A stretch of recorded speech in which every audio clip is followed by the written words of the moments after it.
Well, hello. It's like way late. We posted this video. I posted this video to the wrong page. To the wrong page. That I administrator on. I don't know. I'm so sorry. So I'm Ginger. It's like par for the course. I'm Dee. And this is Chattin with CHAP.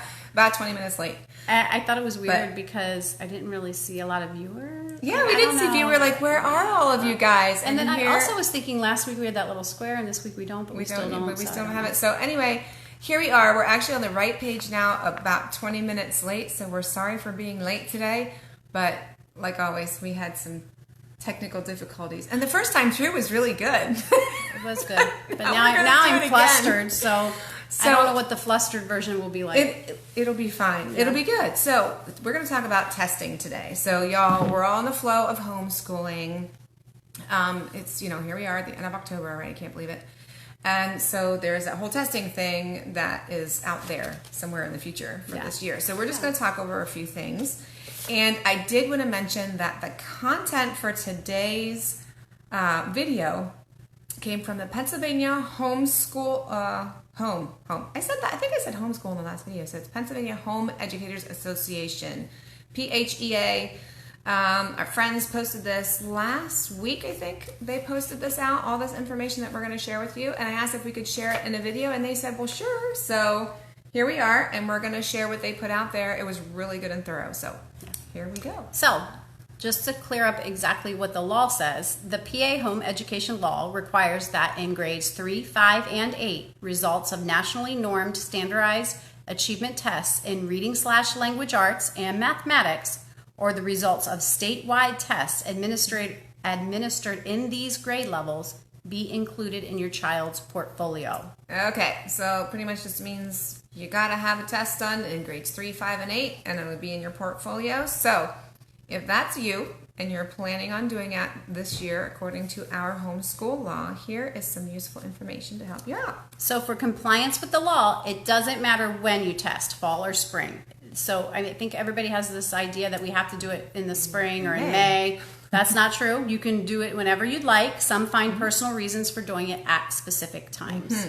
So the law does allow that your child may take the PSSA in the school with a public school student. So if you want to do that, then you need to contact your local school district to find out when they're going to be doing that. And you just need to do the English and language arts and mathematics portions, and those are normally done in the spring. Yep.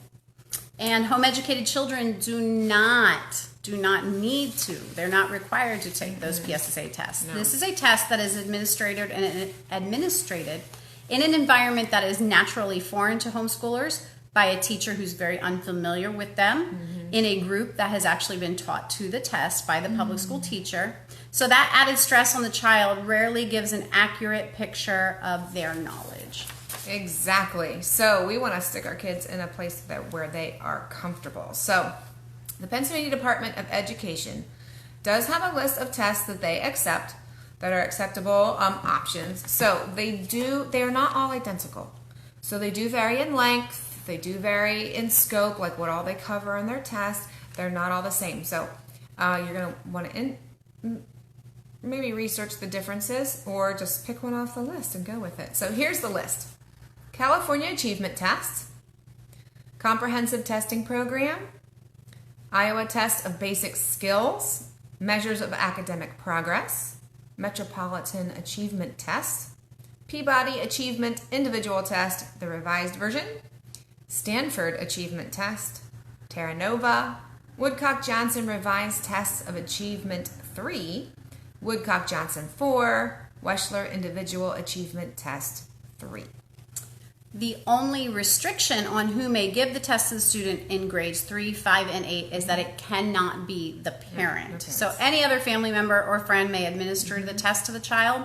Many families use a neighbor, a relative, or an older sibling, but no one comes and verifies the test administrator. Nobody comes and says who administered your test. Yeah, that doesn't ever happen. Yeah.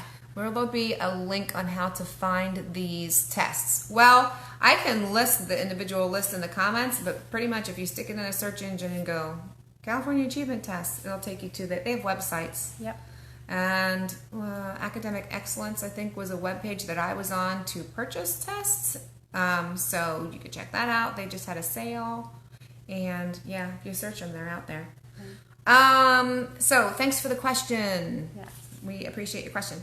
So computerized testing is another option too. Like if you don't want to order a paper test and have someone else have to administer it in person, you can do online, which is like all the rage because everyone's doing that now. It's really handy because the computer is the proctor. Right. So you don't have to have anybody else involved. Mom doesn't need to be involved. Dad doesn't need to. You don't need to have Aunt Bess come over and do the test because the computer's taking care of it. So that's a really handy option. Yeah. Other thing to keep in mind, the parent determines the grade of the home educated child, not the school district. Yes. So a lot of us don't like to think about grades as homeschoolers, grade levels, because we're just learning and we're continually learning. But at around 3, 5, or 8 grade level, we're supposed to be tested. So does that mean that when my child is 8 years old, I need to do the 3rd grade test? No. Actually, if your child would do better taking the 2nd grade test, then do that. Or if your child is really advanced and in 3rd grade they want to do the 5th grade test, then do that. So you can choose whatever it is that is best for your child. And that includes there's timed and untimed. So that's something I'm throwing in there. That wasn't on the PHEA paper, but I'm throwing that in there. Yeah. Yeah, and only scores in reading/language arts and math testing are required. So any other subject areas are optional and the results are beyond the law. So not necessary to test all subject areas. Yeah. Yeah. So, I mean, if you have a really ambitious person who wants to do it just for fun, I guess you can do that. I know someone who did that. I think they're crazy because My it kids was like wouldn't find it 10 fun. hours. My kids wouldn't find it fun. 10 hours of testing just for the sake of it. But hey, go for it. Yeah. So anyway, anyone can order an achievement test from the test companies. Not all suppliers have the same requirements for their test administrators. So they are different. So when you go out to the web pages, like if you go out to the California Achievement Test and look up their test and read about it, their requirements may be different than the Stanford Achievement Test. Stanford Achievement Test. I want to make sure I said it right. So just read about it and whatever, or choose the online version, and you don't have to make sure that your proctor is set up a certain way. Yep. The testing provided by homeschool service providers or evaluators is not superior to the test that a parent can order on their own, nor is participation in large group testing required by the law. So, it's not just because it's in a large group or, someone's administrating it doesn't make it a better test. Do you have the one that you would recommend? Do we have one that we recommend more than others? I'm familiar with the Iowa, and that's just because that's what my evaluator used. She had an old 1986 Iowa test that she would just have everybody who needed to be tested go to her house, and she would administer the test, and there you go. But that's the only one I'm familiar with. We always did the CAT test, same thing. We had a copy of it, and my neighbor and I would flop back and forth with our kids, and it was just an old test that we used. I just ordered one online. This is so embarrassing, but I'm not actually sure what it is. I think it's the Stanford Achievement Test. But I was just like, oh, there's a sale. I'll just go buy this. Because I honestly, I didn't research it, but there might be folks, if you're in a co-op or in any Facebook groups, you might want to ask that. I personally, like I said, I am familiar with the Iowa, which was, my kids never thought it was horribly confusing or complained about it. I mean, it's testing, so everyone don't love it, but I don't remember. I do remember them saying, oh, I couldn't get it done. Right. Because it was timed and they couldn't get it done in time. But so just remember, nothing is superior, and being in a big group doesn't make it better. And it's personal choice. Yeah, I can ask too. I don't know if you're looking. I know there's some folks who have kids who are special needs or learning differences issues, and they use I'm not sure which one they use. I guess I should have looked that up, but I can post that down too and see. It might. I don't know if it was the Woodcock test. I can't remember. I cannot remember.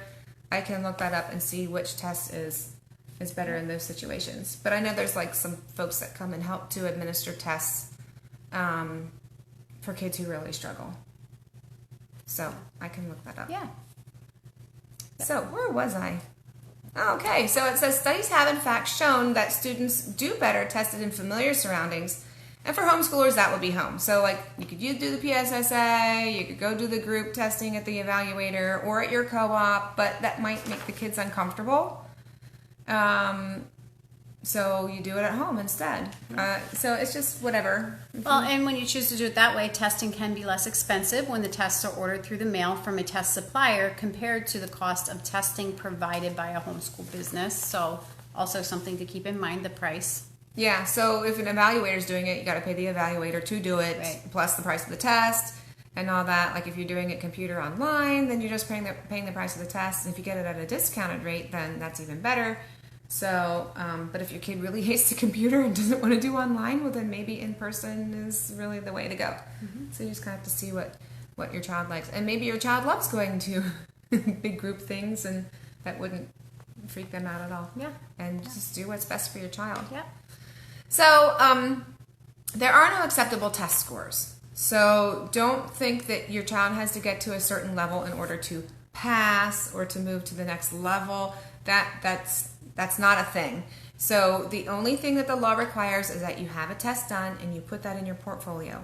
And then the only person besides you that sees it will be the evaluator. It doesn't go to the school. It used to. It doesn't anymore. Yay. So the only person who sees it is the evaluator. All they do is note that it was done.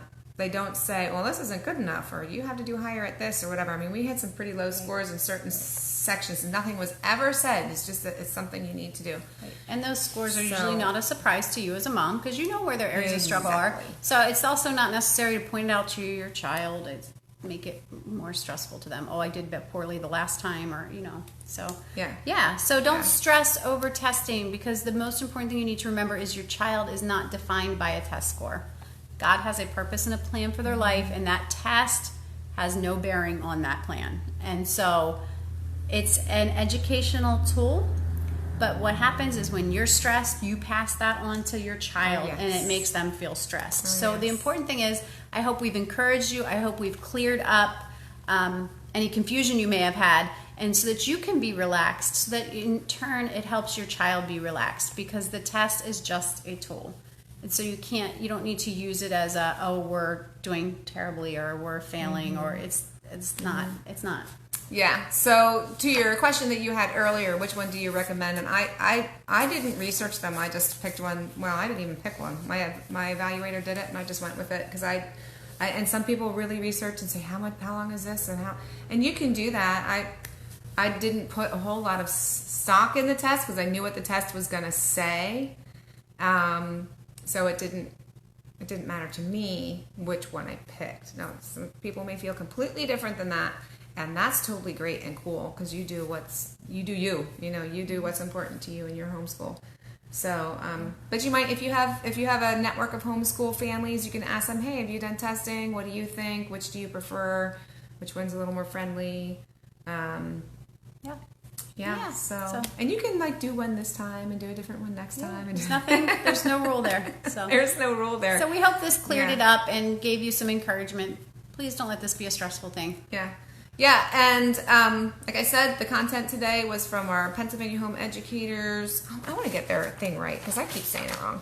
Pennsylvania Home Educators Association, PHEA. We're very thankful to them for the information, and it's out there on their website too, in a post from last week, if you want to check that out.